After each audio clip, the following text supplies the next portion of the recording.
आदरणीय अध्यक्ष जी, माननीय नेता प्रतिपक्ष जी, माननीय मंत्रीगण, माननीय सभी विधायकगण, मैं सर्वप्रथम आज के इस ऐतिहासिक अवसर पर भगवान बद्री विशाल, बाबा केदार और उत्तराखंड के सभी देवी देवताओं का स्मरण करते हुए उत्तराखंड राज्य निर्माण में अपना अमूल्य योगदान देने वाले अमर बलिदानियों को श्रद्धांजलि अर्पित करता हूं और सभी आंदोलनकारियों को श्रद्धापूर्वक नमन करता हूं। साथ ही देश के लिए अपना सर्वस्व बलिदान करने वाले वीर सैनिकों को मैं अपनी भावांजलि अर्पित करता हूं। मैं पूर्व प्रधानमंत्री भारत रत्न परम श्रद्धेय स्वर्गीय अटल बिहारी वाजपेयी जी को संपूर्ण सदन की ओर से नमन करता हूं, जिन्होंने हम सभी का उत्तराखंड के स्थापना का स्वप्न साकार किया और विशेष औद्योगिक पैकेज देकर राज्य की नींव को मजबूती प्रदान की। मैं उत्तराखंड राज्य की विकास यात्रा में अपना योगदान देने वाले सभी कर्मयोगियों को सादर प्रणाम करता हूं। आदरणीय प्रधानमंत्री जी के आशीर्वाद और डबल इंजन सरकार की प्रतिबद्धता से राष्ट्रीय महत्व की अनेक परियोजनाएं उत्तराखंड में गतिमान हैं। इन परियोजनाओं तथा वर्ष पर्यंत यात्राओं से आस्था, विकास एवं समृद्धि के नए नए स्वर्णिम अध्याय की ओर देवभूमि तेजी से अग्रसर है। आदरणीय अध्यक्ष जी, आपदा के समय राहत एवं पुनर्वास कार्यों में मिली उदार सहायता के लिए देवभूमि की जनता की ओर से मैं माननीय प्रधानमंत्री श्री नरेंद्र मोदी जी का हृदय की गहराइयों से आभार व्यक्त करता हूं। अध्यक्ष जी, इस वर्ष हमने प्राकृतिक आपदाओं का विकराल रूप देखा।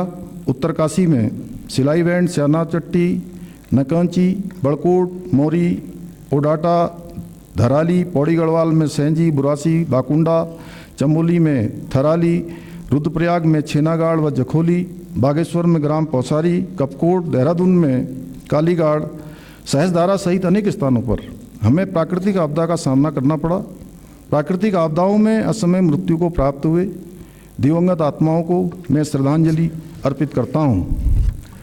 हमने दर्द बांटा, हौसला बढ़ाया, राहत व अन्य सामग्री वितरण की, पुनर्निर्माण एवं पुनर्वास के सुनियोजित प्रयास किए हैं। आदरणीय अध्यक्ष जी, 9 नवंबर 2000 को राज्य स्थापना के उपरांत राज्य की विकास यात्रा में रजत जयंती वर्ष 2025 का महत्वपूर्ण स्थान है।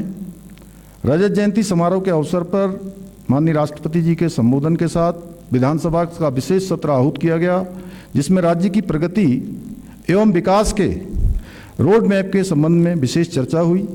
इस क्रम में रजत जयंती दिवस 9 नवंबर 2025 को परम आदरणीय प्रधानमंत्री जी की गरिमामयी उपस्थिति में 25 वर्ष की शानदार उपलब्धियों को साझा किया। इस अवसर पर अनेक महत्वपूर्ण भविष्यगामी योजनाओं का शिलान्यास एवं लोकार्पण भी किया।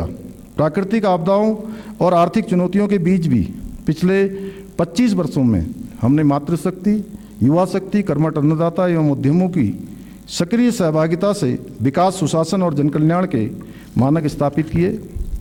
जेल गए अथवा राज्य आंदोलन के दौरान घायल हुए आंदोलनकारियों की पेंशन प्रतिमाह रुपये 6,000 से बढ़ाकर 7,000 तथा जेल या घायल श्रेणी से भिन्न अन्य राज्य आंदोलनकारियों की पेंशन प्रतिमाह 4,500 से बढ़ाकर 5,500 किया जा चुका है। अध्यक्ष जी, हमारे कार्यकाल में अनेक ऐसी उपलब्धियां हैं जो प्रदेश के इतिहास में पहली बार दर्ज हुई हैं। मैं सम्मानित सदन के समक्ष कुछ उपलब्धियों को प्रस्तुत कर रहा हूं। प्रदेश की जनता से किए गए वायदों को पूर्ण करते हुए 27 जनवरी 2025 को पहली बार समान नागरिक संहिता यूसीसी को लागू किया गया। पहली बार सख्त नकल विरोधी कानून लागू करने वाला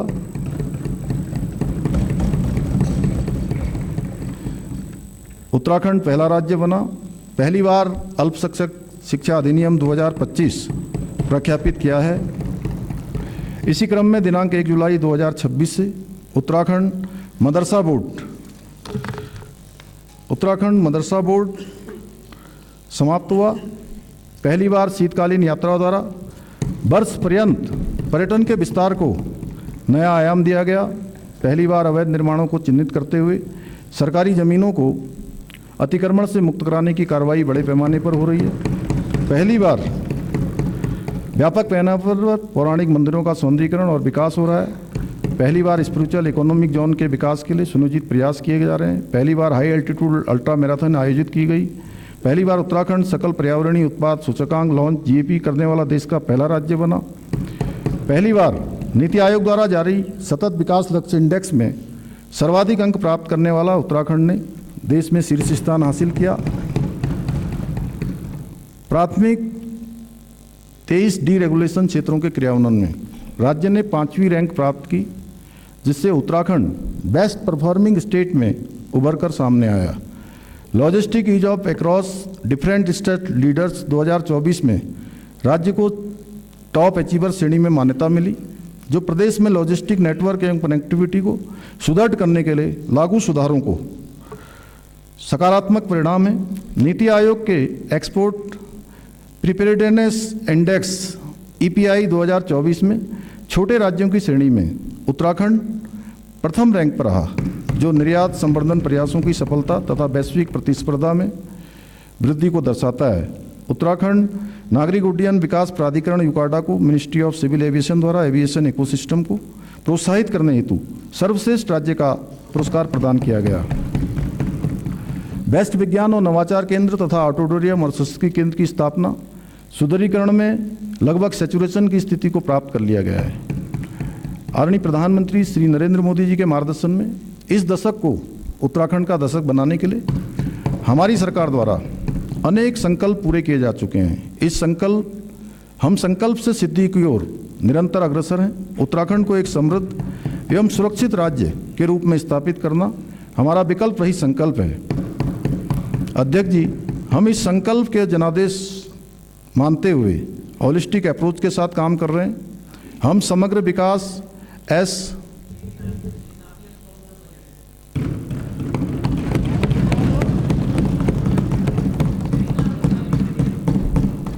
अच्छा है, आप बहुत अच्छे उत्प्रेरक हैं। एक बार काजी जी के लिए ताली बजा दीजिए आप लोग।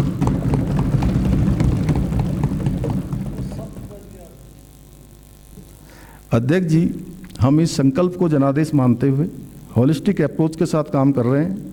हम समग्र विकास आत्मनिर्भरता नवाचार कौशल विकास अवसंरचना विकास लोक सहभागिता पारदर्शिता को मार्गदर्शक सिद्धांत मानकर विकल्प रहित संकल्प को पूर्ण करने की दिशा में सुनियोजित ढंग से आगे बढ़ रहे हैं।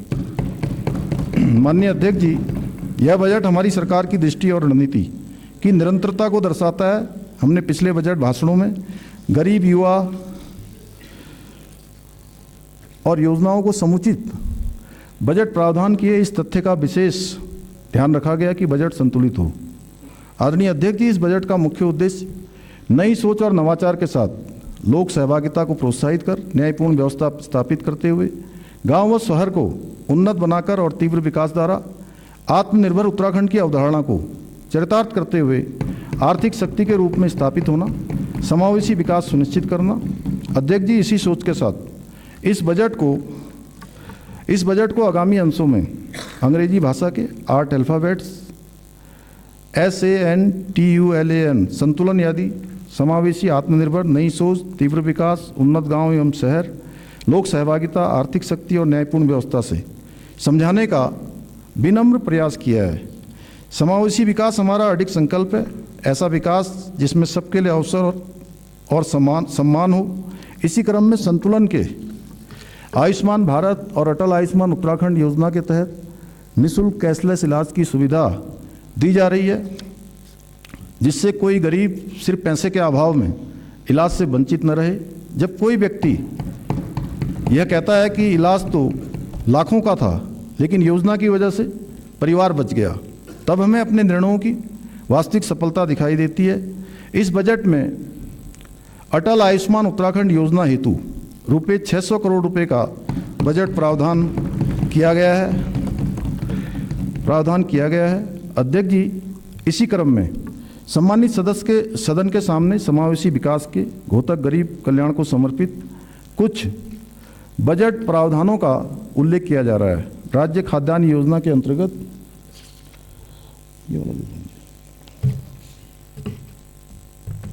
समझिए।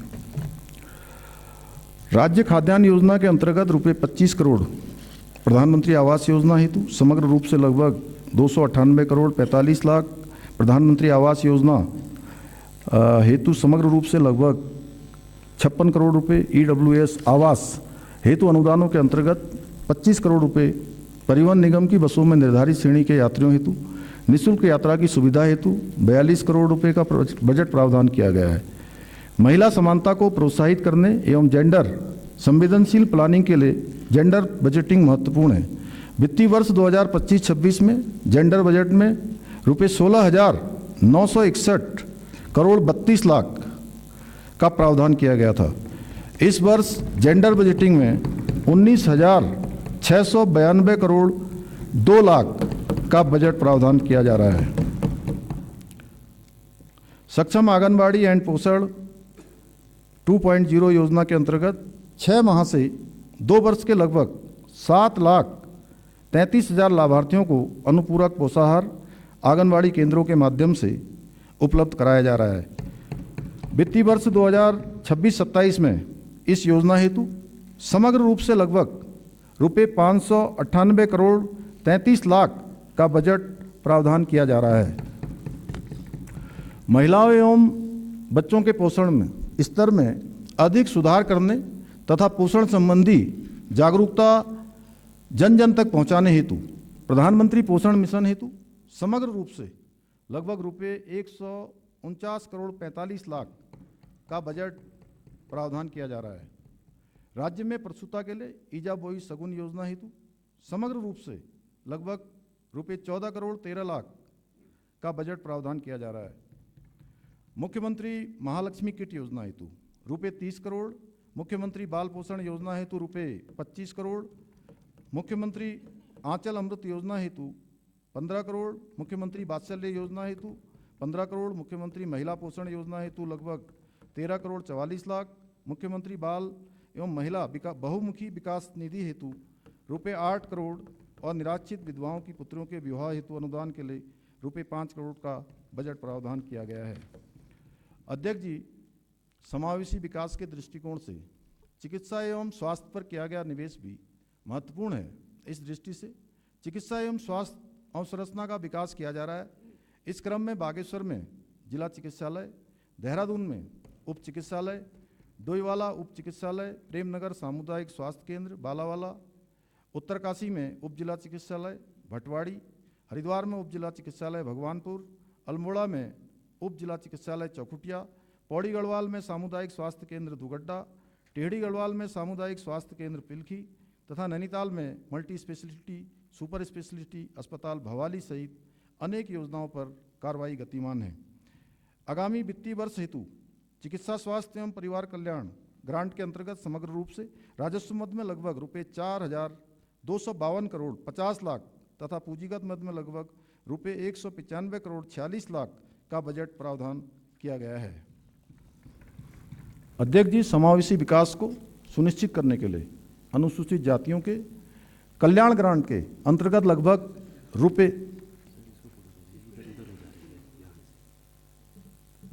ठीक है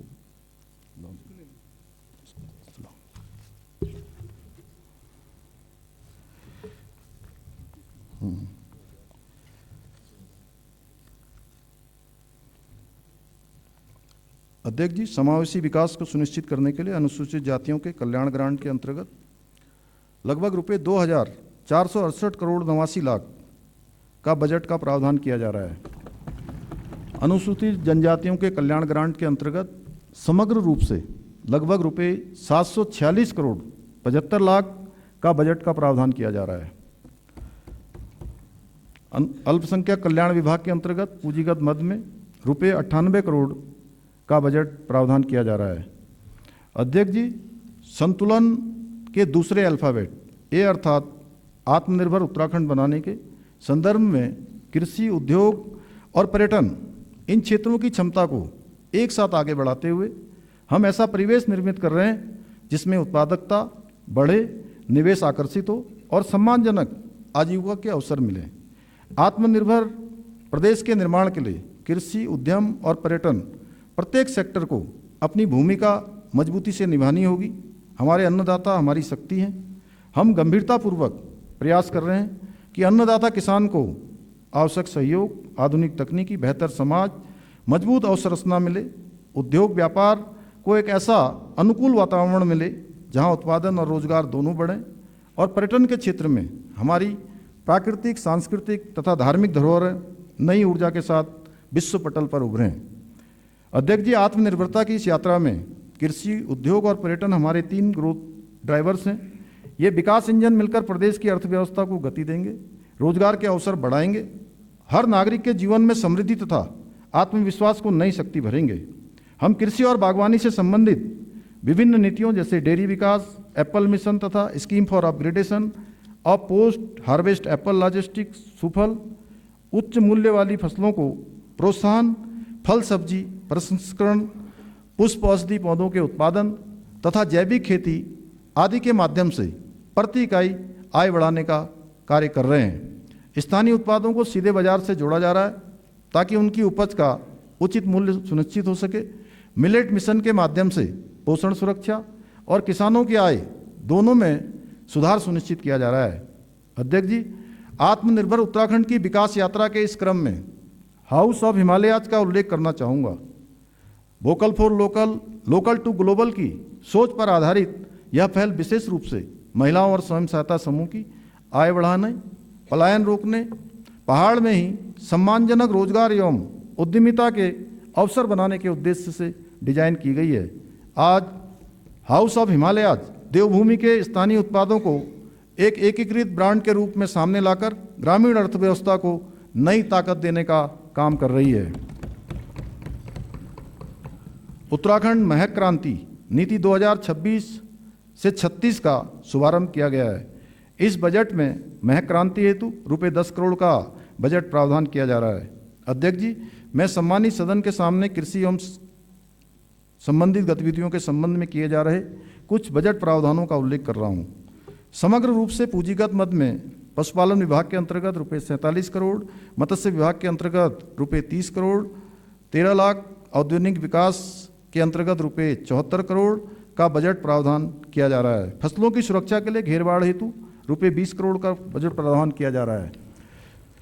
समग्र रूप से एप्पल मिशन के लिए रुपये 42 करोड़, उच्च मूल्य वाली फलों, कीवी, ड्रैगन फ्रूट आदि के उत्पादन को बढ़ावा देने के लिए लगभग रुपये 30 करोड़ 70 लाख, राज्य में चाय विकास योजना के लिए लगभग रुपये 25 करोड़ 93 लाख, सगंध पौधा केंद्र को अनुदान एवं सगंध पौधों के क्लस्टर विकास के लिए लगभग रुपये 24 करोड़ 75 लाख, उद्यान बीमा योजना हेतु रुपये 40 करोड़, मुख्यमंत्री राज्य कृषि विकास योजना हेतु रुपये 20 करोड़ का बजट प्रावधान किया जा रहा है। पशुपालन विभाग के अंतर्गत स्वरोजगार परक व लाभार्थी परक योजना हेतु लगभग रुपये 42 करोड़ 2 लाख, मुख्यमंत्री मत्स्य संपदा योजना हेतु रुपये 12 करोड़ 43 लाख, ट्राउट प्रोत्साहन योजना हेतु लगभग रुपये 39 करोड़ 90 लाख का बजट प्रावधान किया जा रहा है।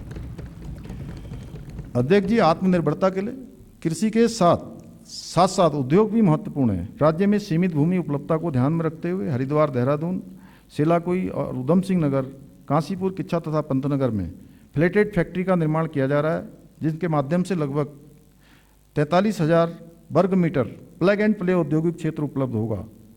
एमएसएमई, स्टार्टअप, सेवा क्षेत्र के संबंध में लिए गए नीतिगत निर्णयों से निवेश और स्थानीय भागीदारी दोनों को प्रोत्साहित किया जा रहा है। उभरते हुए स्टार्टअप से युवाओं के लिए रोजगार और स्वरोजगार के अवसर तेजी से बढ़ रहे हैं।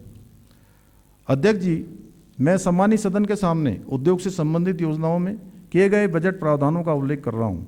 मेगा इंडस्ट्रियल एवं मेगा टेक्सटाइल नीति के अंतर्गत अनुदान के लिए रुपये 25 करोड़, महिला उद्यमियों के लिए विशेष प्रोत्साहन योजना के लिए रुपये 4 करोड़, प्रदेश के सूक्ष्म लघु एवं मध्यम उद्योगों को सहायता योजना के लिए रुपये 75 करोड़, मुख्यमंत्री स्वरोजगार योजना के लिए रुपये 8 crore 60 crore, promotion of investment, startup और एंटरप्रेन्योरशिप के लिए रुपये 30 करोड़ तथा स्टार्टअप वेंचर फंड हेतु रुपये 25 करोड़ का बजट प्रावधान किया जा रहा है।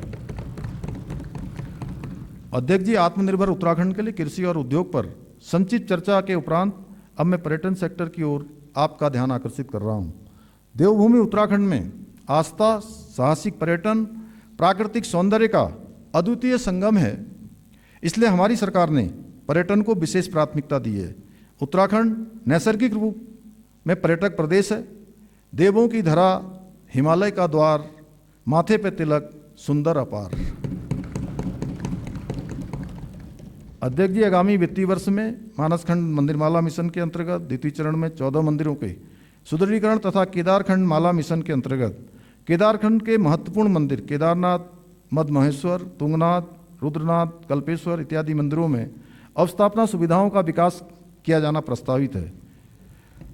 टूरिज्म डेस्टिनेशन प्लान के अंतर्गत महासू देवता हनोल, भारत के प्रथम गांव माणा, टिम्मरसैंड चमोली, गुंजी पिथौरागढ़ का विकास किया जा रहा है। वाइब्रेंट विलेज योजना के अंतर्गत जनपद उत्तरकाशी के जादोंग में अवस्थापना सुविधाएं विकसित की जा रही हैं। सड़कों, पार्किंग, पेयजल, स्वच्छता और होम स्टे जैसी सुविधाओं को एकीकृत दृष्टि से विकसित किया जा रहा है ताकि सुरक्षित, सुगम और स्वच्छ धार्मिक यात्रा का नया मॉडल स्थापित हो सके। सस्टेनेबल टूरिज्म के अंतर्गत स्थानीय समुदाय की सक्रिय भागीदारी के साथ home stay, eco tourism, trekking trails, river rafting, skiing, paragliding, adventure sports और वेलनेस टूरिज्म, योग केंद्र व फिटनेस अभियान को बढ़ावा दिया जा रहा है। इनके सम्मिलित प्रभाव से उत्तराखंड ऑल सीजन डेस्टिनेशन के रूप में स्थापित हो रहा है। हमारा प्रयास है कि विकास मॉडल पर्यावरण संरक्षण और जलवायु संवेदनशीलता पर आधारित हो। इस संबंध में नई सोच यह है कि जंगल, जल, मिट्टी और जैव विविधता को भविष्य की पूंजी मानकर हर योजना को डिजाइन किया जाए। अध्यात्म, योग, आयुर्वेद और लोक संस्कृति के इन पारंपरिक क्षेत्रों को आधुनिक वेलनेस इकोनॉमी के साथ जोड़ते हुए वैश्विक पहचान दिलाने के लिए हमारी सरकार प्रयत्नशील है। इस बजट में वैश्विक पर्यटन स्थलों के विकास हेतु रुपये 10 करोड़ का बजट प्रावधान किया जा रहा है। इको टूरिज्म गतिविधियों के लिए समग्र रूप से रुपये 18 करोड़ 50 लाख का बजट प्रावधान किया जा रहा है। अंतर्राष्ट्रीय योग दिवस के आयोजन हेतु रुपये 2 करोड़ का बजट प्रावधान किया जा रहा है। समग्र रूप से पर्यटन विभाग के अंतर्गत राजस्व मद में रुपये 210 करोड़ 59 लाख तथा पूंजीगत मद में लगभग रुपये 296 करोड़ 45 लाख का बजट प्रावधान किया जा रहा है। अध्यक्ष जी, नवाचार हमारी ताकत है। हम नए विचारों, नई तकनीक और नए तरीकों को अपनाकर शासन को अधिक सरल, अधिक पारदर्शी और अधिक मानवीय बनाने के लिए प्रतिबद्ध हैं। उत्तराखंड आज नई सोच और नवाचार को विकास का मुख्य आधार बनाकर आगे बढ़ रहा है। पुरानी समस्याओं के लिए पुराने समाधान नहीं, बल्कि समयानुकूल, रचनात्मक और साहसी कदम उठाना हमारी कार्यशैली है। इसी क्रम में संतुलन के तीसरा अल्फाबेट एन अर्थात नई सोच के संबंध में सरकार द्वारा विभिन्न विभागों के अंतर्गत अनेक नवाचार हो रहे हैं। प्रसंगस उन नवाचारों का उल्लेख अन्यत्र भी इस बजट भाषण में किया गया है।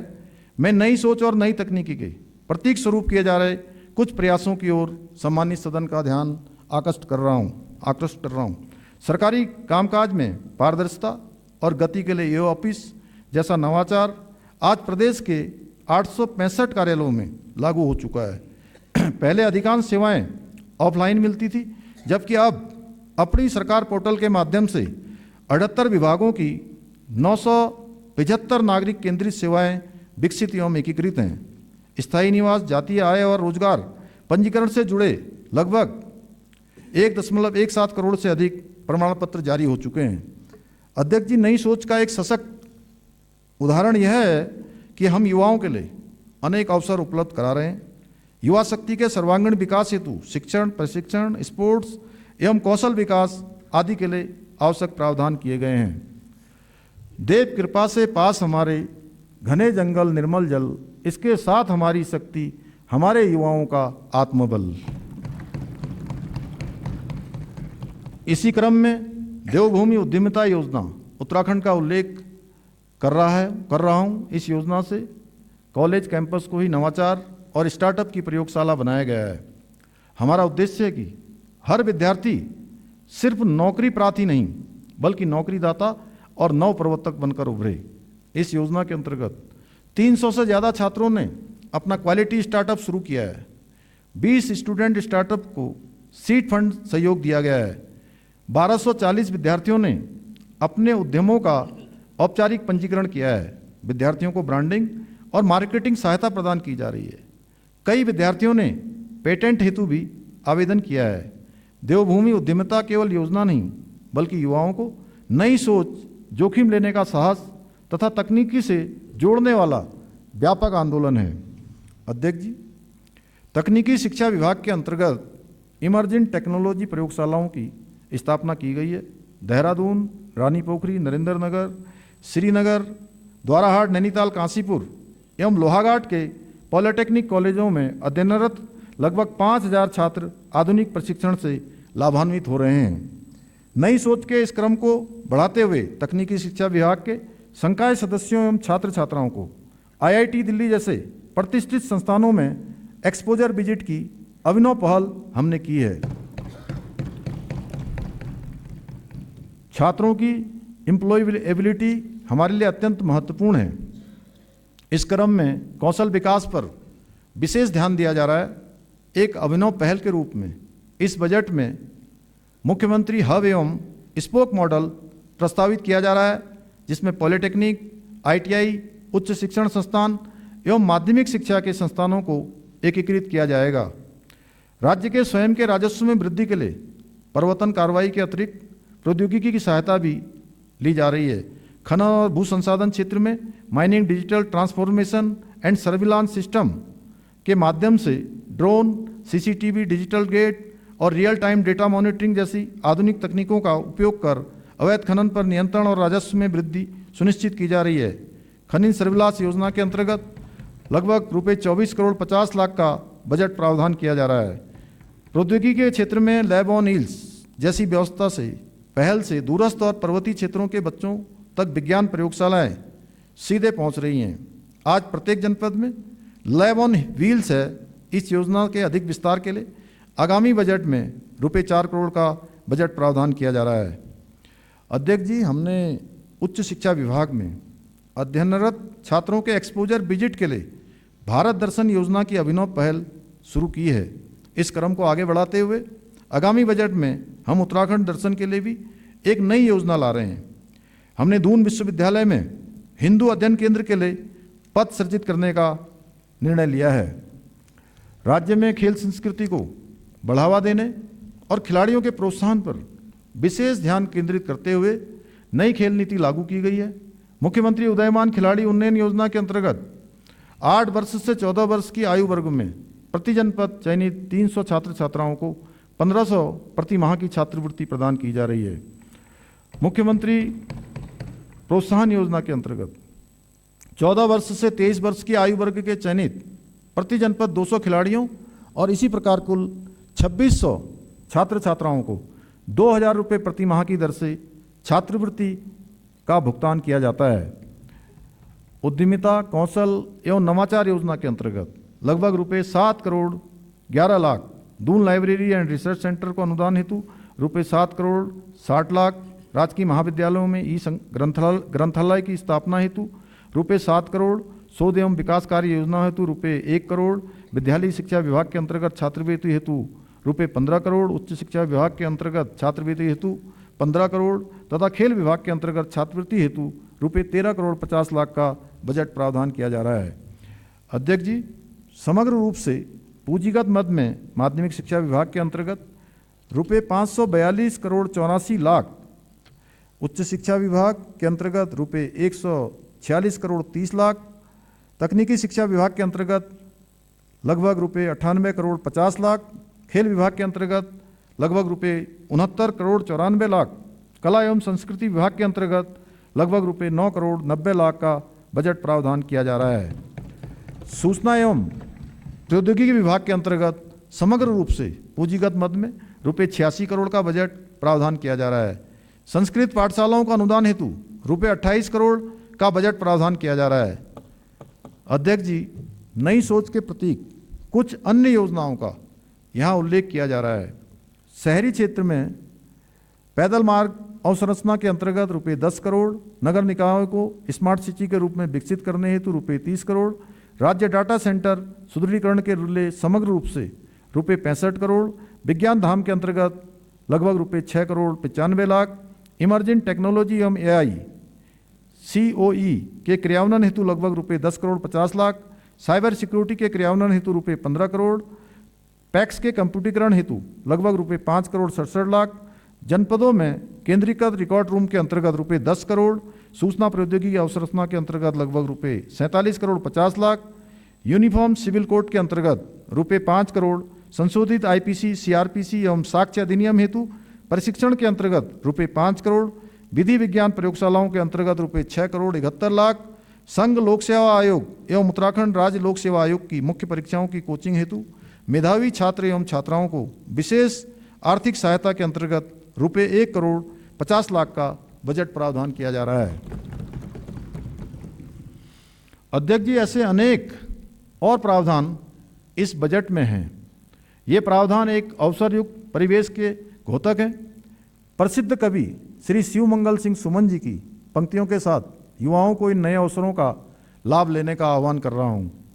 गति प्रबल पैरों में भरी, फिर क्यों रहूं दर दर खड़ा, जब आज मेरे सामने है रास्ता इतना पड़ा, जब तक न मंजिल पा सकूं तब तक मुझे न विराम है, चलना हमारा काम है, चलना हमारा काम है। अध्यक्ष जी, हमारा यह विश्वास है कि राज्य को परम वैभव की प्राप्ति हेतु संस्कृत के संवर्धन को प्राथमिकता में रखना उत्तराखंड के गौरव कवि सुमित्रानंद पंत जी की पंक्तियों का स्मरण कर रहा हूँ।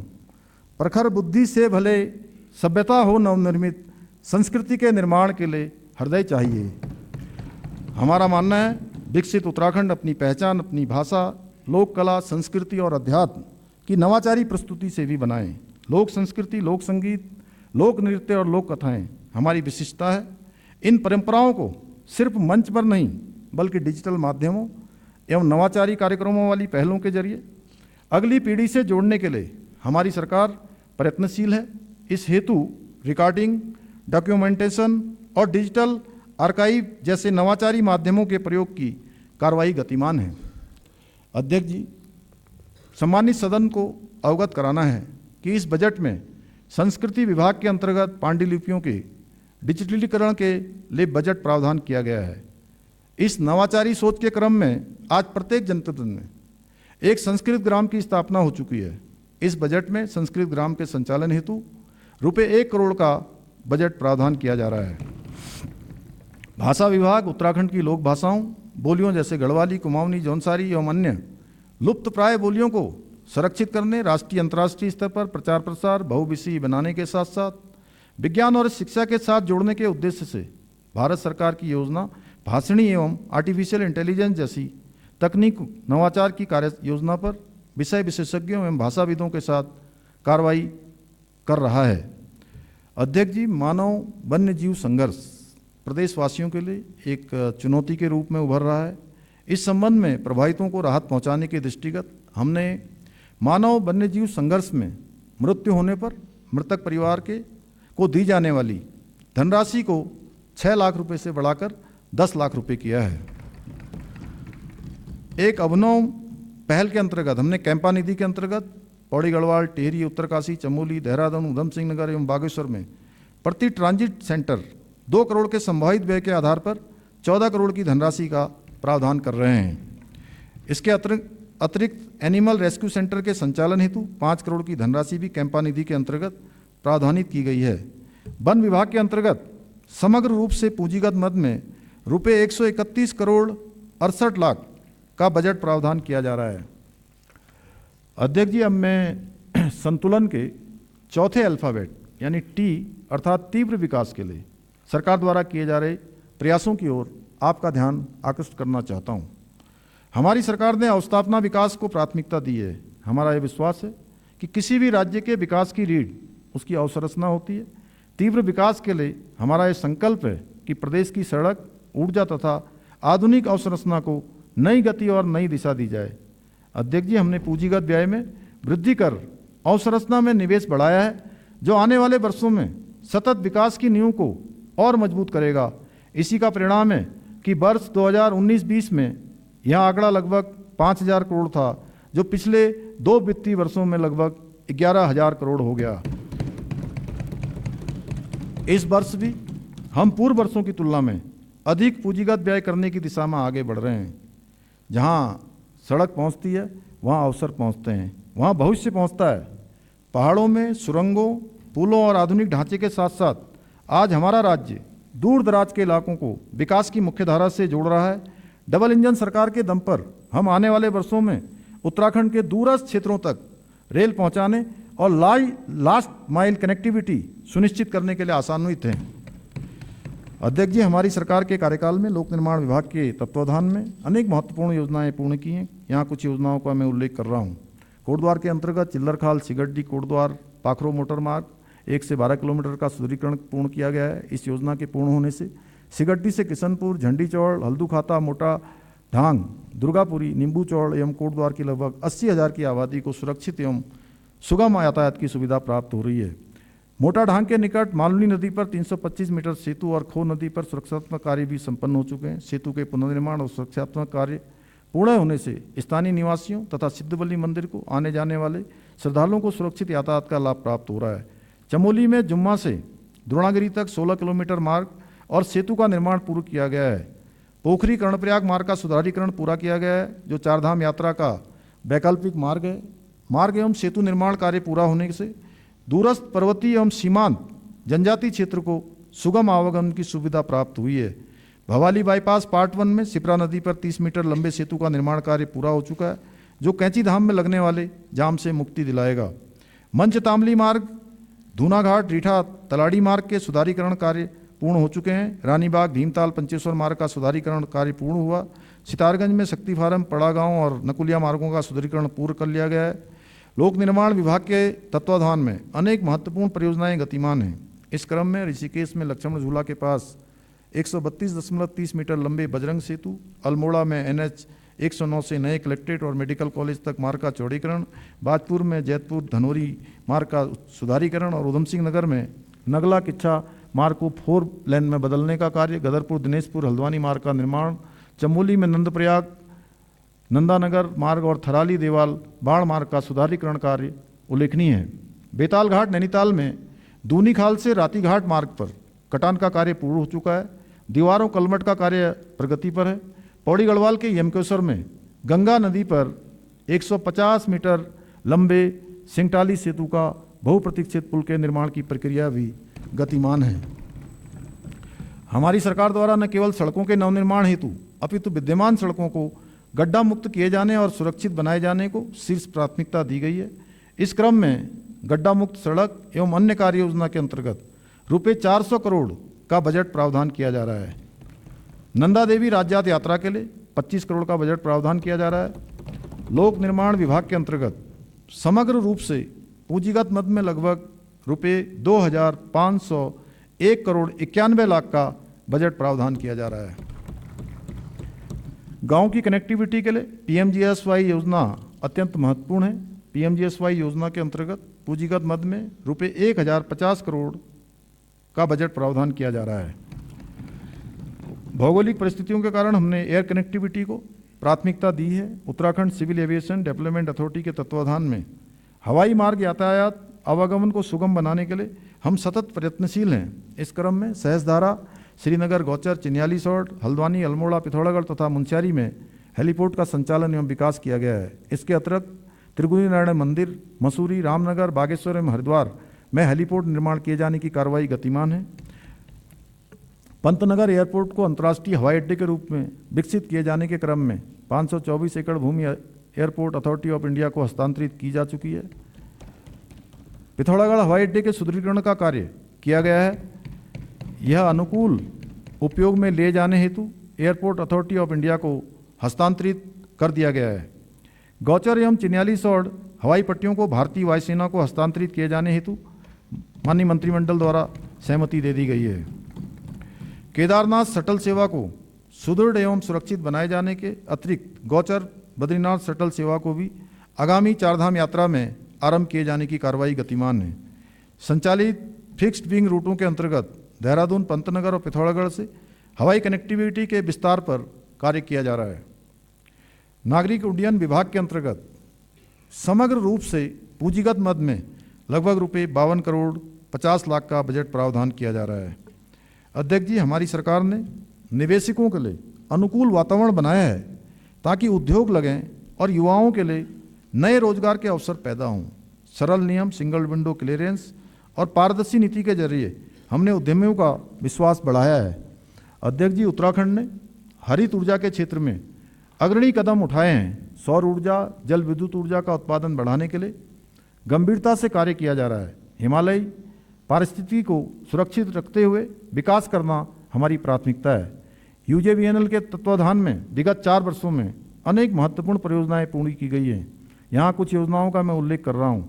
120 मेगावाट की ब्यासी जल विद्युत परियोजना, 15 मेगावाट की मध्य महेश्वर परियोजना, 5 मेगावाट की सुरिनगान परियोजना, 4.5 मेगावाट की कालीगंगा द्वितीय, 90 मेगावाट की तिलोत परियोजना का रिनोवेशन एंड मॉडर्नाइजेशन, 51 मेगावाट की ढालीपुर परियोजनाओं का रिनोवेशन एवं मॉडर्नाइजेशन। इन योजनाओं के पूर्ण होने से संबंधित परियोजना क्षेत्रों में विद्युत आपूर्ति में सुधार हुआ है। इसके अतिरिक्त स्थानीय निवासियों को प्रत्यक्ष और अप्रत्यक्ष रूप से रोजगार प्राप्त हुआ है।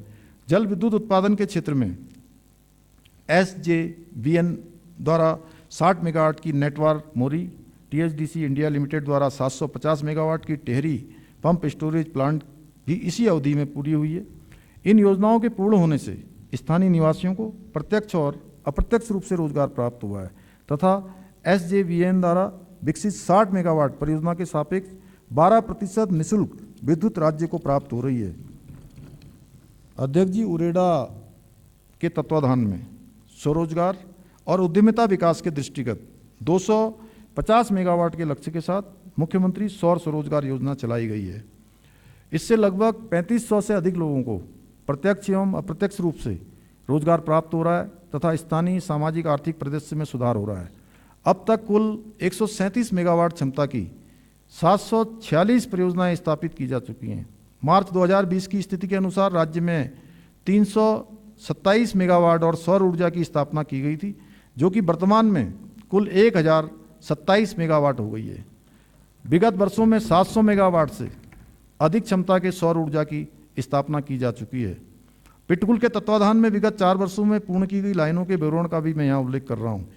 132 किलोवोल्ट की पदार्था से चिला पारेषण लाइन, 220 किलोवोल्ट की जाफरपुर TSS रुद्रपुर रेलवे पारेषण लाइन, 132 किलोवाट की लक्सर कैवेंडिस लाइन, 132 किलोवाट की double circuit Kashipur Bajpur line द्वितीय सर्किट लाइन, 220 किलोवोल्ट की बरम जोलजीबी पारेषण लाइन तथा 132 किलोवोल्ट की बिंदाल पुरकुल लाइन है। अध्यक्ष जी, यह भी अवगत कराना है कि आगामी वित्तीय वर्ष में पिटकुल के तत्वाधान में अनेक महत्वपूर्ण परियोजनाएं पूर्ण होने की दिशा में अग्रसर हैं। मैं यहाँ कुछ योजनाओं का उल्लेख कर रहा हूँ। 220 किलोवोल्ट की GSI उपस्थापना सेलाकोई देहरादून, सेलाकोई उप संस्थान पर 220 किलोवोल्ट की खोदरी झाझरा लीलो लाइन, 132 किलोवोल्ट की GIS उप संस्थान आराघर, आराघर उप संस्थान पर 132 किलोवोल्ट माजरा लाल तप्पड़ लीलो लाइन, 132 किलोवोल्ट GIS उप संस्थान धौलाखेड़ा, धौलाखेड़ा उप संस्थान पर 132 किलोवोल्ट काठगोदाम रुद्रपुर लीलो लाइन, 132 किलोवोल्ट उप संस्थान खटीमा, खटीमा उप संस्थान में 132 किलोवोल्ट खटीमा सितरगंज लीलो लाइन। अध्यक्ष जी, ऊर्जा विभाग के अंतर्गत समग्र रूप से पूंजीगत मद में रुपये 1609 करोड़ 43 लाख का बजट प्रावधान किया जा रहा है। अध्यक्ष जी, हमारी सरकार द्वारा प्रदेश के आधारभूत ढांचे के विकास को तेजी से आगे बढ़ाना, PPP परियोजनाओं को विकसित करने हेतु वर्ष 2023 में उत्तराखंड निवेश और आधारिक संरचना विकास बोर्ड UIIDB का गठन किया है। UIIDB द्वारा क्रियान्वित योजनाओं के माध्यम से शहरी जल निकासी को बेहतर सुविधाएं, पर्यटकों के लिए उच्च आधारभूत सुविधाएं, सुरक्षित व व्यवस्थित यातायात तथा स्थानीय लोगों के लिए रोजगार के अधिक अवसर प्रशस्त होंगे। UIIDB द्वारा अपनी स्थापना से आतिथ्य तक अनेक महत्वपूर्ण योजनाओं तथा यथा गढ़वाल मंडल में हरिद्वार गंगा कॉरिडोर एवं ऋषिकेश गंगा कॉरिडोर आरंभ की गई है और कुमाऊं मंडल में Sharda river front master plan परियोजना क्रियान्वित की जा रही है। हरिद्वार गंगा कॉरिडोर के अंतर्गत रोडी बेलवाला एडमिन रोड निर्माण, सतीकुंड पुनर्विकास एवं हरकी पैड़ी पुनरुज्जीवन योजना, ऋषिकेश गंगा कोठी के अंतर्गत त्रिवेणी घाट का विकास, चंद्रभागा पैदल पुल का निर्माण योजना तथा शारदा रिवर फ्रंट परियोजना के अंतर्गत शारदा घाट पुनर्विकास परियोजना, किरोड़ा नाला योजना व सिटी ड्रेनेज योजना क्रियान्वित की जा रही है। ऋषिकेश के रिवर राफ्टिंग साहसिक पर्यटन को वैश्विक स्तर का बनाने के लिए iconic city Rishikesh rafting base station योजना का क्रियान्वयन किया जा रहा है। गढ़वाल मंडल में श्रीनगर स्थित बेलकेदार एवं बेलकंडी मार्ग क्षेत्र में विशेष आध्यात्मिक आर्थिक zone, special spiritual economic zone स्थापित किया जा रहा है। अध्यक्ष जी, अर्थव्यवस्था का विकास गांव और शहर दोनों के विकास से होता है। यह बजट गांव के लिए स्वावलंबन और शहर के लिए आधुनिकता की दोहरी रणनीति लेकर आया है। इस क्रम में अब संतुलन के 5वें अल्फाबेट यू अर्थात उन्नत शहर एवं गांव के विकास के लिए किए जा रहे प्रयासों की ओर आपका ध्यान आकर्षित करना चाहता हूं। ग्राम्य सशक्तिकरण के लिए किए गए समग्र प्रयासों को अंग्रेजी भाषा के संचिताक्षर के कौशल विकास, ई इकोलॉजी संवर्धन, डी धरोहर संरक्षण, ए अवसंरचना निर्माण और आर से रिवर्स माइग्रेशन से निर्मित केदार से समझा जा सकता है। इस प्रकार निर्मित परिवेश से गांवों में आर्थिकी का विस्तार हो रहा है, लोग अपनी जड़ों से जुड़ रहे हैं और यह परिवर्तन ग्राम्य जीवन में एक नए परिवेश, मंगलकारी एम, अवसरयुक्त ए, नवोन्मेषी एन, आध्यात्मिक ए और सांस्कृतिक गतिविधियों एस अर्थात मानस के लिए सशक्त प्रेरणा है।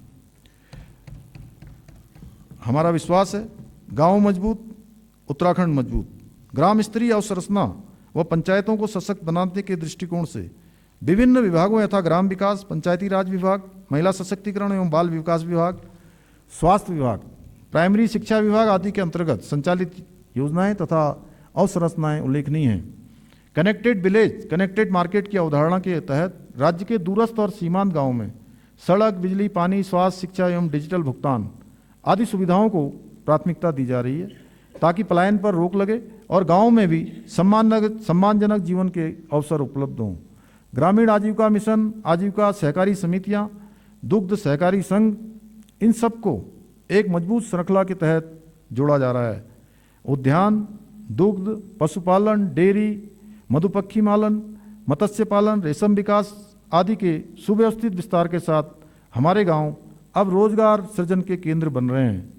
स्वयं सहायता समूहों, दुग्ध समितियों, महिला समूहों और किसान उत्पादक संगठनों के माध्यम से ग्राम स्तर पर लघु उद्योग, पैकेजिंग, मूल्य संवर्धन और स्थानीय रोजगार के अवसर बढ़ाए जा रहे हैं।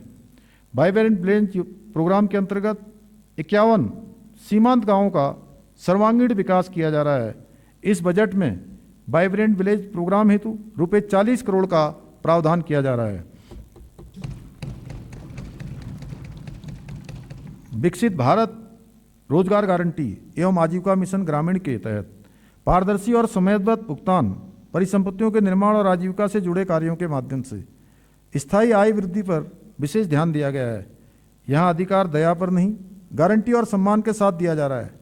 इस बजट में वीवी राम जी हेतु समग्र रूप से लगभग रुपये 705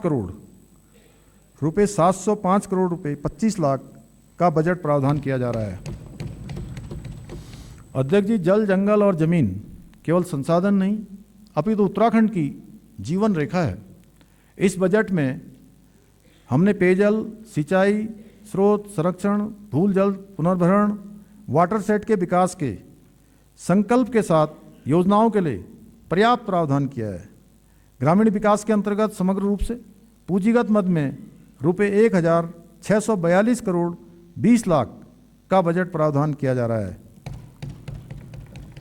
अध्यक्ष जी, शहरी विकास किसी भी राज्य की प्रगति का महत्वपूर्ण आधार है, इसलिए सुव्यवस्थित योजना प्रबंधन की आवश्यकता को ध्यान में रखते हुए जनता को बेहतर बुनियादी सुविधाएं, पेयजल, स्वच्छता, स्मार्ट मोबिलिटी और आवास जैसी सेवाएं उपलब्ध कराना हमारी प्राथमिकता है। शहरों में ट्रैफिक जाम की समस्या के समाधान के लिए हमने सुनियोजित तरीके से संपूर्ण राज्य में विभिन्न स्थानों पर 196 पार्किंग स्थलों का चयन किया है। जिसमें सरफेस पार्किंग की 66, मल्टी लेवल कार पार्किंग की 112, ऑटोमेटेड कार पार्किंग की 9 तथा टनल पार्किंग हेतु 9 स्थान चिन्हित किए गए हैं। 196 स्थानों में से 150 परियोजनाओं को डीपीआर उनकी तैयार कर ली गई है, जिसमें लगभग 618 करोड़ की 114 परियोजनाओं का कार्य प्रारंभ किया जा चुका है। विकास प्राधिकरण द्वारा स्वयं के वित्तीय संसाधनों से लगभग 296 करोड़ की 11 परियोजनाओं का कार्य किया जा रहा है। इस बजट में आवास विभाग के अंतर्गत अवस्थापना सुविधाओं के लिए विकास हेतु रुपये 130 करोड़ का बजट प्रावधान किया जा रहा है। राज्य में अमृत मिशन के तहत बुनियादी शहरी सेवाएं जैसे सड़कें, जल आपूर्ति और सार्वजनिक सुविधाओं का विस्तार किया जा रहा है। हमारे द्वारा शहरों में एफोर्डेबल हाउसिंग, स्वच्छ जल, सार्वजनिक परिवहन, वेस्ट मैनेजमेंट, हरित क्षेत्र और डिजिटल सेवाओं का विस्तार किया जा रहा है। राज्य पोषित योजना के अंतर्गत चारधाम मार्ग में बाड़ाहाट उत्तरकाशी, आदि कैलाश मार्ग में पिथौरागढ़ तथा ग्रीष्मकालीन राजधानी गैरसैंण 3 नगर निकायों को स्मार्ट सिटी के रूप में विकसित किया जा रहा है। स्वच्छ भारत मिशन फेज 2 के अंतर्गत पौड़ी, सतपुली, चिन्यालीसौड़, बड़कोट, पुरोला, घनश्याली, चमियाला, धारचूला, जसपुर, पिथौरागढ़ की डीपीआर तैयार की गई है। प्रधानमंत्री आवास योजना 2.0 शहरी के अंतर्गत 2355 बीएलसी आवासों का निर्माण कराया जा रहा है। आगामी वर्ष हेतु 4000 आवास प्रस्तावित हैं। नगरीय क्षेत्रों में समुचित पेयजल और स्वच्छता व्यवस्थाओं के विकास हेतु राज्य के देहरादून, विकासनगर, हल्द्वानी, कोटद्वार, चंपावत, टनकपुर, किच्छा नगरों में एडीबी पोषित 3 भिन्न परियोजनाओं के माध्यम से पेयजल आपूर्ति और वितरण प्रणाली, सीवरेज विकास, ड्रेनेज तथा सड़क निर्माण इत्यादि कार्य प्रगति पर हैं। इन 3 योजनाओं के लिए पूंजीगत मद में रुपये 652 करोड़ का बजट प्रावधान किया जा रहा है। नगरीय अवस्थापना के सुदृढ़ीकरण हेतु रुपये 60 करोड़ का प्रावधान किया जा रहा है। आवास विभाग के अंतर्गत समग्र रूप से पूंजीगत मद में रुपये 291 करोड़ का बजट प्रावधान किया जा रहा है। सरयू एवं अन्य रिवर्ट फ्रंट परियोजनाओं के विकास हेतु रुपये 10 करोड़ का बजट प्रावधान किया जा रहा है। शहरी विकास विभाग के अंतर्गत समग्र रूप से पूंजीगत मद में रुपये 1401 करोड़ 85 लाख का बजट प्रावधान किया जा रहा है।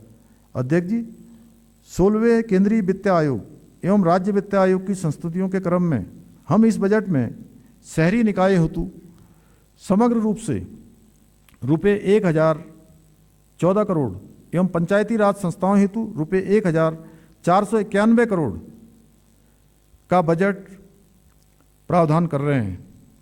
अध्यक्ष जी, जनहित, जन सहभागिता और सुशासन हमारी कार्यनीति है। हम मानते हैं कि नीतियां कागज पर नहीं, लोगों के जीवन में दिखने वाले बदलाव से परखी जाती हैं। हमारे लिए सिर्फ योजना बनाना पर्याप्त नहीं है। समस्या का वास्तविक समाधान और नागरिक की संतुष्टि सबसे अधिक महत्वपूर्ण है। इस क्रम में मैं अब संतुलन के छठे अल्फाबेट एल अर्थात लोक सहभागिता के लिए किए जा रहे प्रयासों की ओर आपका ध्यान आकृष्ट करना चाहता हूँ। सुशासन हमारे लिए सर्वोपरि है। यह बजट सुशासन के मार्ग को आगे बढ़ाता है, जिसमें शासन की नीति और योजना, व्यय, निर्णय का केंद्र बिंदु सामान्य नागरिक, विशेषकर अंतिम पंक्ति में खड़ा व्यक्ति है। हमारा उद्देश्य है कि कोई भी नागरिक अपने अधिकारों से वंचित न रहे। किसी भी योजना का लाभ लेने के लिए उसे दर दर नहीं भटकना पड़े। पहली बार जन जन की सरकार जन जन के द्वार कार्यक्रम के अंतर्गत सभी जनपदों में न्याय पंचायत स्तर पर कार्यक्रमों का आयोजन किया गया है। इस कार्यक्रम के अंतर्गत 660 से अधिक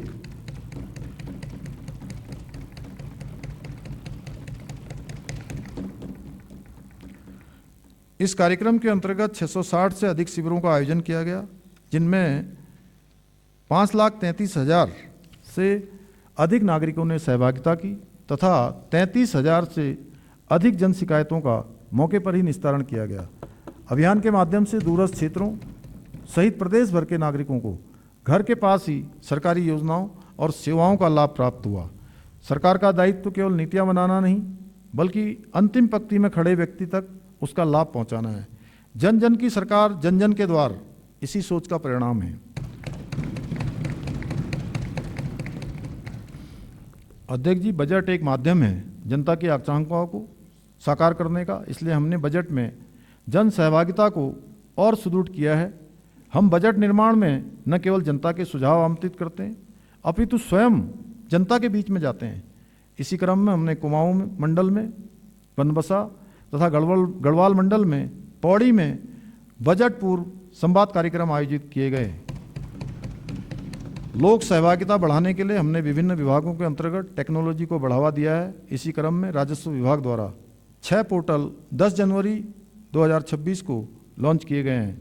खतौनी ऑनलाइन प्राप्त करने हेतु ई भूलेख, सजरा मानचित्र ऑनलाइन देखने हेतु ई भू नक्शा, कृषि एवं कृषि से संबंधित गतिविधि के लिए ऋण प्राप्त करने हेतु ई एग्री लोन, प्रदेश में निवेश आदि के दृष्टिगत भूमि क्रय की अनुमति प्राप्त करने हेतु ई भू अनुमति, खतौनी में खातेदार एवं सह खातेदारों के अंश का निर्धारण करने हेतु ई भूलेख अंश, राजस्व वसूली हेतु ERCS, राजस्व न्यायालयों को पूर्णतः ऑनलाइन एवं पेपरलेस बनाए जाने हेतु ERCMS की कार्रवाई गतिमान है। अध्यक्ष जी, डिजिटल प्लेटफॉर्म, ऑनलाइन सेवाएं और पारदर्शी प्रक्रियाएं केवल फाइलों की गति नहीं बढ़ा रहे हैं, बल्कि आम नागरिकों के आत्मसम्मान को मजबूत कर रहे हैं। अब दुर्गम क्षेत्र का व्यक्ति भी महसूस करता है कि सरकार उसके गांव की चौपाल और उसके मोबाइल दोनों पर एक साथ मौजूद है। अध्यक्ष जी, अच्छे शासन की कसौटी वही समाज होता है जहां आम नागरिक बिना डर भय के अपनी बात कह सके, उससे विश्वास हो कि सरकार उसकी शिकायत पर निष्पक्ष कार्रवाई करेगी। मुख्यमंत्री हेल्पलाइन 1905 का प्रभावी क्रियान्वयन नई सोच का प्रतीक है। नागरिक toll free call, online portal और मोबाइल एप्लीकेशन के माध्यम से अपनी शिकायतें दर्ज कर रहे हैं, जिससे सरकार और जनता के बीच संवाद, जवाबदेही और विश्वास का नया मॉडल विकसित हुआ है। भ्रष्टाचार की शिकायत के लिए टोल फ्री नंबर 1064 के प्रभावी क्रियान्वयन से हमने संदेश दिया है अब किसी भी स्तर पर होने वाली अनियमितता, रिश्वतखोरी या दुरुपयोग पर चुप रहने और कार्यालयों को चक्कर काटने की मजबूरी नहीं है। टोल फ्री नंबर 1064 का प्रभावी क्रियान्वयन भ्रष्टाचार मुक्त उत्तराखंड के संकल्प को नागरिक सहभागिता के साथ जोड़ता है। अध्यक्ष जी, संतुलन के 7वें अल्फाबेट ए अर्थात आर्थिक शक्ति के संबंध में अवगत कराना है कि इकोनॉमी और इकोलॉजी के मध्य संतुलन बनाते हुए कृषि, उद्योग और पर्यटन तीनों ग्रोथ ड्राइवर्स को समुचित प्राथमिकता देते हुए विकसित भारत के लक्ष्यों के साथ उत्तराखंड के विकास की रणनीति को संबद्ध करते हुए आर्थिक शक्ति के रूप में उत्तराखंड को स्थापित करना हमारा परम ध्येय है। इसी क्रम में मानव पूंजी में निवेश, क्षमता संवर्धन, पूंजीगत व्यय में वृद्धि, निर्बाध एवं सुरक्षित संयोजकता एवं प्रौद्योगिकी आधारित विकास और स्टार्टअप इकोसिस्टम को एकीकृत दृष्टि के साथ विकसित करने का कार्य किया जा रहा है। हम प्रतिस्पर्धी अर्थव्यवस्था को की चुनौतियों का सामना करते हुए नए अवसरों का लाभ प्रदेश को दिलाने के लिए प्रतिबद्ध हैं। स्थानीय संसाधनों, उद्यमिता और नवाचार की शक्ति से एक आशापूर्ण परिवेश निर्मित हो रहा है। अध्यक्ष जी, सुशासन हमारा जीवन मंत्र है। कुशलता, जवाबदेही, पारदर्शिता और संवेदनशीलता हमारी प्रशासनिक व्यवस्था के मार्गदर्शक हैं। ई गवर्नेंस का प्रभावी क्रियान्वयन शासन को सेवा में बदल रहा है। पारदर्शी व्यवस्था, तकनीकी आधारित शासन, वित्तीय सुप्रबंधन, सर्वस्पर्शी विकास के माध्यम से जनता का विश्वास शासन प्रणाली पर लगातार बढ़ रहा है। इसी क्रम में संतुलन के 8वें अल्फाबेट एन अर्थात न्यायपूर्ण व्यवस्था की ओर ध्यान आकृष्ट करना चाहता हूँ। न्यायपूर्ण व्यवस्था के लिए आवश्यक है कि कानून समान रूप से लागू हो, निर्णय पूर्वाग्रह रहित हो, व्यक्ति अपनी सामाजिक या आर्थिक स्थिति के कारण न्याय से वंचित न रहे। हमने अनेक योजनाओं के माध्यम से न्याय, गृह, समाज कल्याण, जनजाति कल्याण, अल्पसंख्यक कल्याण सहित अन्य विभागों में आवश्यक प्रावधान किए हैं। शिक्षा, स्वास्थ्य, कौशल विकास और आजीविका आदि के क्षेत्र में सामाजिक न्याय को आर्थिक अवसर में बदलने का प्रभावी साधन है। शिक्षा एवं कौशल विकास, सामाजिक सुरक्षा योजनाएं, असंगठित क्षेत्र के श्रमिकों के कल्याण की योजनाएं आदि को ध्यान में रखकर किए जा रहे बजट प्रावधान इस दिशा में सशक्त पहल है। इस बजट में यथास्थान ऐसे अनेक प्रावधान किए जा रहे हैं। देवभूमि उत्तराखंड के मूल स्वरूप को अक्षुण्ण बनाए रखने के लिए हम कृत संकल्प हैं।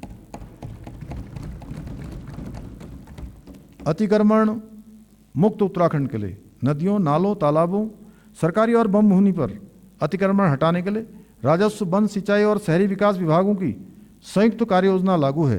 राज्य की सरकारी भूमि अतिक्रमण मुक्त करने की दिशा में हमने महत्वपूर्ण प्रगति की है।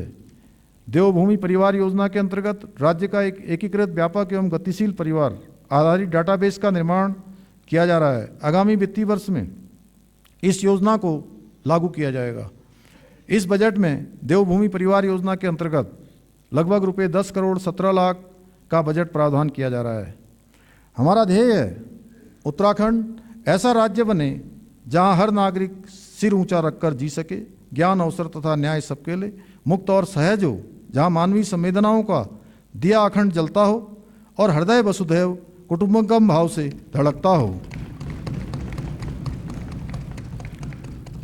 यह बजट रोजगारपरक विकास को नई दिशा देने वाला है। हमारा लक्ष्य है कि युवाओं को अपने गांव, अपने जिले, अपने राज्य में सम्मानजनक रोजगार और स्वरोजगार के अवसर मिले ताकि पलायन रुके और रिवर्स माइग्रेशन को बढ़ावा मिले।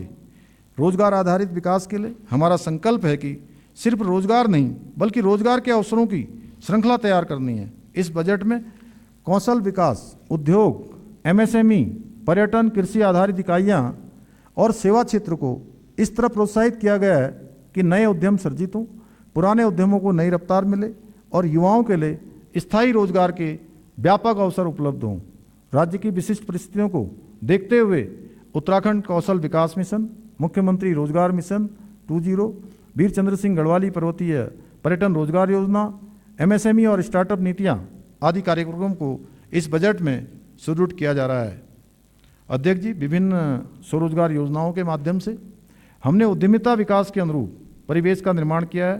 अर्थव्यवस्था में युवा, उद्यमी, प्रगतिशील कृषक आदि के सशक्त योगदान के लिए राह प्रशस्त है। इसका परिणाम यह देखने में आ रहा है कि ब्रेन ड्रेन अब ब्रेन गेन में बदल रहा है। अनेक उद्यमशील प्रवासी अपनी जड़ों से जुड़ रहे हैं। उद्यमशीलता के परिवेश की पहचान यही होती है, हौसलों के साथ सरकार खड़ी होती है। अध्यक्ष जी, विकसित उत्तराखंड की संकल्प सिद्धि के लिए संकल्प मॉडल के उपरांत रोजगार योजनाओं की ओर आपका ध्यान आकृष्ट कर रहा हूं। क्या हुआ, अभी तो 1 घंटा ही हुआ है, जल्दी कर दिया हमने ना। वो बेहड़ जिसे कह रहा हूं मैं ना वो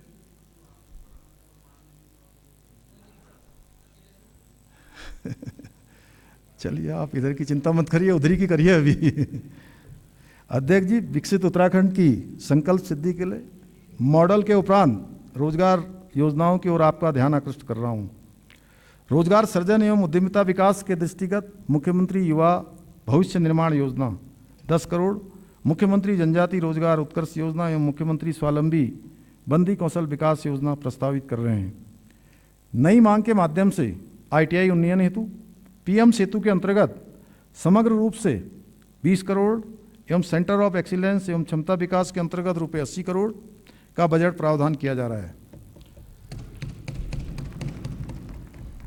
आदरणीय अध्यक्ष जी, यह बजट केवल संख्याओं, योजना और घोषणाओं का संग्रह नहीं है, अपितु 1.25 करोड़ नागरिकों का साझा विजन है। यह बजट विकास व विरासत, संस्कृति व आधुनिकता, अध्यात्म व विज्ञान का संतुलित संगम है। हम वित्तीय अनुशासन, समावेशी विकास, समग्र विकास, पर्यावरण संरक्षण और सहभागी शासन के आधार स्तंभों पर समस्या समाधान और निस्तारीकरण के मूल मंत्र के साथ विकसित उत्तराखंड की परिकल्पना को साकार करने का प्रयास कर रहे हैं। मैं इस सम्मानित सदन के माध्यम से देवभूमि की जनता को आश्वस्त करना चाहता हूं कि हम सभी क्षेत्रों को समान अवसरों के साथ आगे बढ़ाने तथा आर्थिक समृद्धि के केंद्र के साथ साथ पर्यावरणीय संतुलन को भी ध्यान में रखते हुए विकास की यात्रा पर निरंतर आगे बढ़ेंगे। हम उत्तराखंड की ऊर्जावान युवा शक्ति, प्राकृतिक संपदा और आध्यात्मिक विरासत को समन्वित कर नए रोजगार, नए अवसर, नई उम्मीदों का सृजन करेंगे। यह बजट संकल्प से शिखर तक की सुचारू यात्रा के साथ विकसित भारत की अग्रिम पंक्ति में गर्व से खड़ा होने का एक संकल्प है। आदरणीय अध्यक्ष जी, विश्वविख्यात लेखक विक्टर ह्यूगो के शब्दों को मैं उद्धृत कर रहा हूं। जिस विचार का समय आ गया हो, जिस विचार का समय आ गया हो उसे कोई रोक नहीं सकता। तीसरे दशक को उत्तराखंड का दशक बनाने का विचार परम आदरणीय प्रधानमंत्री श्री नरेंद्र मोदी जी के मानस में श्री केदारनाथ जी के पवित्र प्रांगण में आया, तब से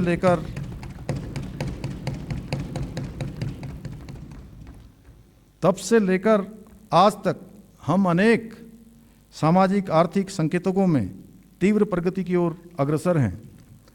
तीसरे दशक को उत्तराखंड का दशक बनाने के पुण्य विचार को चरितार्थ करने के लिए, सशक्त उत्तराखंड के निर्माण के लिए, विकसित उत्तराखंड बनाने के विकल्प रहित संकल्प के साथ मैं देवभूमि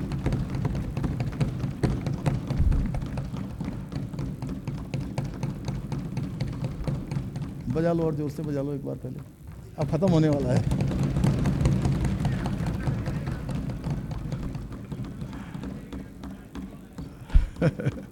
वो भी जल्दी दिख जाएगा आपको जो भी होने वाला है। चलिए, मैं देवभूमि की महान जनशक्ति की सामूहिक ऊर्जा से वित्तीय वर्ष 2026-27 की बजट अनुमान प्रस्तुत कर रहा हूं।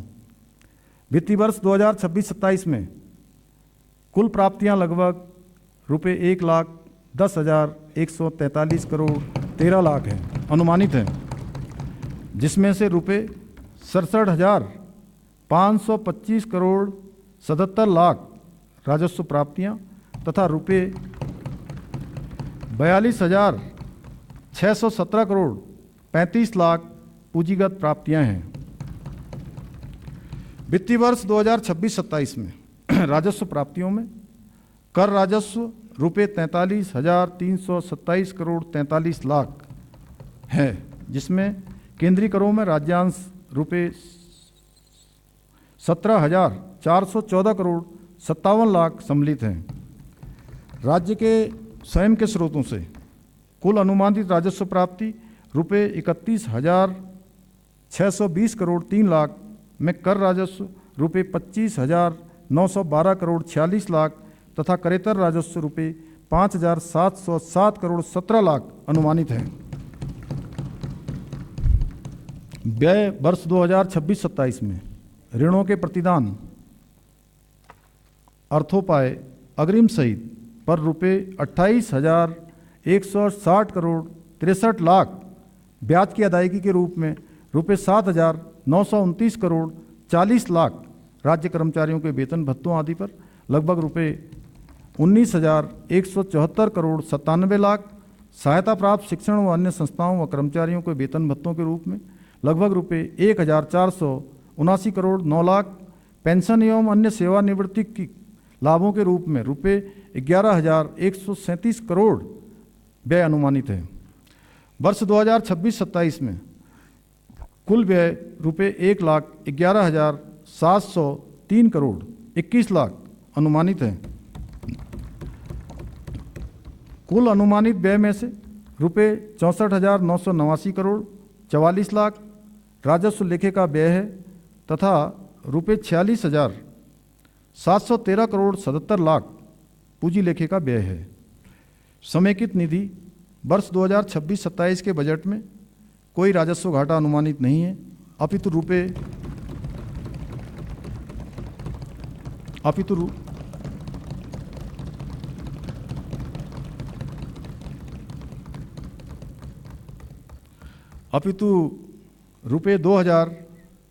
2026-27 के बजट में कोई राजस्व घाटा अनुमानित नहीं है, अपितु रुपये 2,536 करोड़ 43 लाख का राजस्व अधिशेष सरप्लस संभावित है।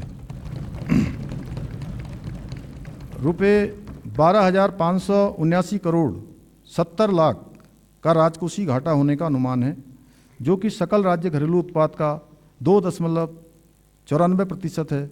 यह FRBM एक्ट में निर्दिष्ट सीमा के अंतर्गत है। वर्ष 2026-27 के अनुमानित प्रारंभिक शेष रुपये 753 करोड़ 57 लाख धनात्मक तथा वर्ष का अंतिम शेष रुपये 18 करोड़ 48 लाख धनात्मक रहना अनुमानित है। आदरणीय अध्यक्ष जी, मैं मंत्रिमंडल के अपने सहयोग के लिए आभार प्रकट करता हूं। बजट निर्माण में, बजट पूर्व संवाद में हमको देवतुल्य जनता से अनेक महत्वपूर्ण सुझाव प्राप्त हुए थे। मैं इस अवसर पर बजट निर्माण में सहभागिता हेतु देवतुल्य जनता को भी धन्यवाद ज्ञापित करता हूं।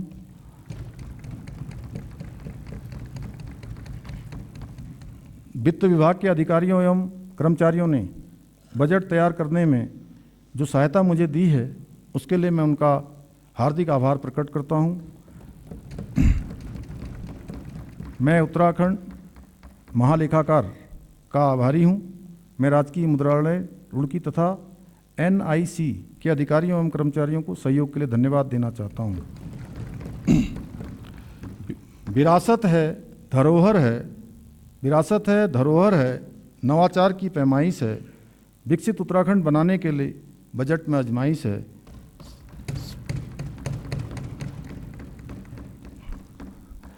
बजट में आजमाइश है, शिखर पर रहे देवभूमि, बस इतनी सी ख्वाहिश है, बस इतनी सी ख्वाहिश है। इन्हीं शब्दों के साथ आदरणीय अध्यक्ष जी, मैं वित्तीय वर्ष 2026-27 का आय व्यय प्रस्तुत करता हूं। धन्यवाद।